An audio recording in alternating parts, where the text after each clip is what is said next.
Hey guys, Peter here to tell you about the latest from Soulfly, Totem, on August 5th on Nuclear Blast.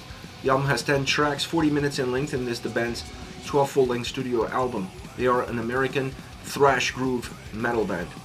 As far as this record goes, the album feels very balanced, very cohesive, very uniform from one song to the next, almost all the way to the end. And I say almost all the way to the end because the last two songs break the mold as far as this specific record is concerned. You're getting almost an old school death metal sound through and through, and you're getting an old school death metal approach as far as the song constructions are concerned. So they stay very close to home. They don't deviate that much from one another. It allows you to understand exactly where you are, where you're heading, and how you're going to get there. But then the last two songs throw an absolute curveball at you. You get Soulfly XII, an instrumental track that has more of an ambiance to it. It carries a much different atmosphere than every single song up until that point. And then you have Spirit Animal, a song that encompasses everything that Soulfly has ever done, but with a little bit of a prog influence into it. Really outside the box when you look at all the 8 songs that came before. Now when I look at this album and I looked at these songs from a structural perspective, I start wondering, is this the best place to put these songs? I mean, Spirit Animal for sure is the longest track on the record, just over the 9-minute mark, almost 10 minutes. You have no other place to put it but at the end. Due to its length, due to its construction, due to its sound, it really has to be there. Soulfly XII maybe in the middle of the album, almost as an interlude. So I start thinking about all of these ideas and what would work best for a record like this. The more that I thought about it, the more I came to the realization that what they did is exactly what they should have done. Because you want the album to be as compact, as balanced, have you in their pocket all the way through, so you start to become one with the record, and by the time you reach song number 9 and Soulfly XII hits, there's a little bit of a change in the air, and then that change in the air becomes a little bit better defined with Spiritual Animal. What this does is it allows you to scratch your head at the end of the album, and you're not quite sure if there were any clues before that would allow you to understand how you got to this point. So what are you going to do? You're going to end up going back to the beginning of the album, listen to the record again, try to decipher exactly what this record is all about, and how did we get to that end journey with those two songs coming back to back.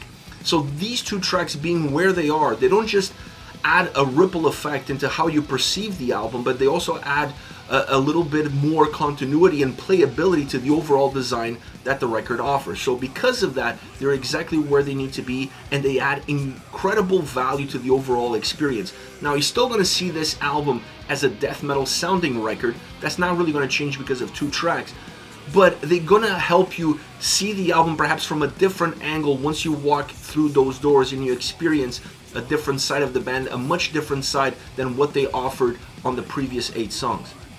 As far as the overall soundscape, this is a death metal album through and through, and I think that's the idea that any listener will walk away from this record, that this album offers more consistent death metal from the first song all the way, or nearly all the way, to the last. You could even go as far as to say old school death metal, because that old school presence is definitely there. This is not a modern death metal sounding album. It has more of the roots in the past, and that allows the album to work better. It has a better sound. It feels more textured, feels more organic. It has a better overall composition. It just feels more natural, and because of it, you gravitate towards it a lot easier. It's easier for you to connect with it. It's easier for you to digest it. It's easier for you to appreciate it. Now, there's still going to be groove elements, there's still going to be thrash metal elements, and there's still going to be some tribal elements. The tribal elements on this record, I felt like they had the smallest role within the soundscape. They were sprinkled here and there. You can hear bits and pieces of that Soulfly tribal sound in a song here and a song there, but they don't have a sense of consistency, and they're definitely not one of the drivers of the overall soundscape. The driver of the soundscape is that death metal roots. The roots in the death metal sound is what drives the experience of this album. Then the groove, the thrash metal comes in order to mold that death metal into something different or slightly different from song to song, so that you have ebbs and flows and the album doesn't allow itself to just feel like one gigantic track. So that is the experience that you're going to get. That is the sound that you're going to get from start to finish. Within that sound, I have to bring 2 things to the table. One, obviously, is the guitars. I'm sure a lot of people are wondering what the guitar sound is going to be like on this record. And the other one is the drums. I want to start off with the drums because I like the drum sound on this album. It felt a little bit more textured, it felt a little bit more natural, it felt a little bit more driven. Once you remove some of those tribal elements out of the drums, this record feels a little bit more straight to the point. And because it's more straight to the point, it allows itself to become heavier, more aggressive, and like I said, more natural. It just feels more pungent, it feels stronger, it fills in the gaps a lot better, and it's the perfect partner to what the guitars are doing, to what they're adding to the sound in order to create that atmosphere of old school death metal. And as far as the guitars goes, I'm sure I'm not alone when I came into this record thinking, how are they going to sound? I mean, losing Rizzo obviously is going to have an impact. The question is, what kind of impact? Now, going with this sound, going with this approach, I don't think that there's much of a loss there. I honestly didn't feel like the guitars were subpar or something was missing. I actually feel like the guitars overall had a place to shine on this album, and they definitely shine through.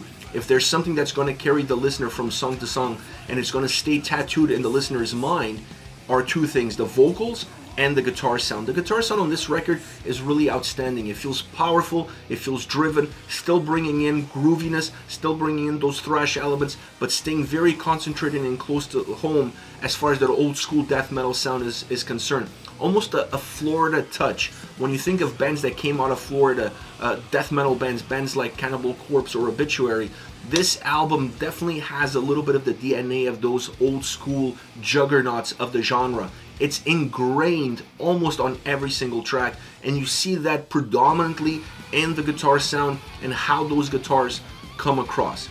I already mentioned the vocals, so I have to say that this is one of Max's better performance vocally, at least consistently, from start to finish. Bringing in some old school elements, having the vocals move from the background into the forefront, adding some layers here and there, his raspiness, his tone being a little bit meaner, a little bit more aggressive, a little bit more natural, a little bit more to the point.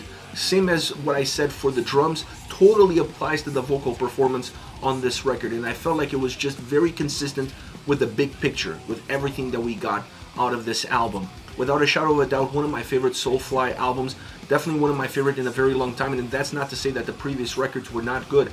This album just feels to me a little bit stripped out of a lot of different things and just be more old school, more to the point, and just really pushing forward a heavy, demolishing sound that still has a lot of groove behind it. As far as favorite songs are concerned, I want to start off with Filth. Upon Filth, the opening solo brings immediately that old school flavor to the forefront, and I absolutely loved it. Chunky guitars after that, and they really carry that chunkiness all the way through, compacted by the drum sound that makes the overall experience feel even more chunky. There's still some grooviness throughout this track as far as the guitars are concerned, but that grooviness never takes away from how thick the overall guitar sound is. It still sounds massive, and the death metal elements are still very alive and well throughout the entire song. The vocals bring that old school flavor to the forefront as well, matching really well with what's happening sound wise, but this is a track that when you walk away from it, you're going to be talking about the guitars, the solos, the overall guitar sound, how face melting it is, some Obituary vibes, and how the solos were played and how the guitars sound are definitely alive and well in this song, and then the vocals are just the cherry on top. Next you have Rot in Pain. I love the decimating factor that this song has. This is a balls to the wall, no frills, let's just get there and let's just pound it to the ground type track. You feel it in the verses. The verses, there's no bullshit. They're just trying to take you somewhere fast and heavy and get you to that chorus, where that chorus is capped with a one-liner, Rot in Pain, that really jumps off the track and allows the track within itself to become memorable. You may not remember a riff, you may not remember a solo, a melody, a line here and there, but that one line in the chorus, the way it jumps at you, the way it pauses the track and it hits you right in the face, that without a shadow of a doubt allows this song to stand out in the crowd and really speak for itself. I love the sound, I love the movement, I love the heaviness, I love the chunkiness that it has, the power that it offers, and that one-liner is absolutely perfect. Last but not least, Ancestors. Perhaps a more traditional Soulfly song, at least a song that has a little bit more of that tribal attributes mixed into the overall experience. Not overpowering the experience, because there's no song on this record that really allows that to be the case, but it definitely has more of a factor. It plays more of a role. So it feels almost like something that was left over out of Ritual coming into Totem. It just has a little bit of that Ritual vibe moving into this album. So it feels more grounded, like I said, more traditional Soulfly. And it's a nice, interesting aspect because it still has a lot of death metal, it still has a lot of aggression, it still has a lot of the other attributes that this album offers. But just adding a few flares here and there, adding a few little fragrances really here and there, change ever so slightly your perception of the track and allows the song to create an ebb and flow within the overall design of the album. This is it, Soulfly Totem, out August 5th on Nuclear Blast. Let me know your thoughts on the band, on the singles. Use the comment section below. I'll be reading those and getting back to you. Take care, guys.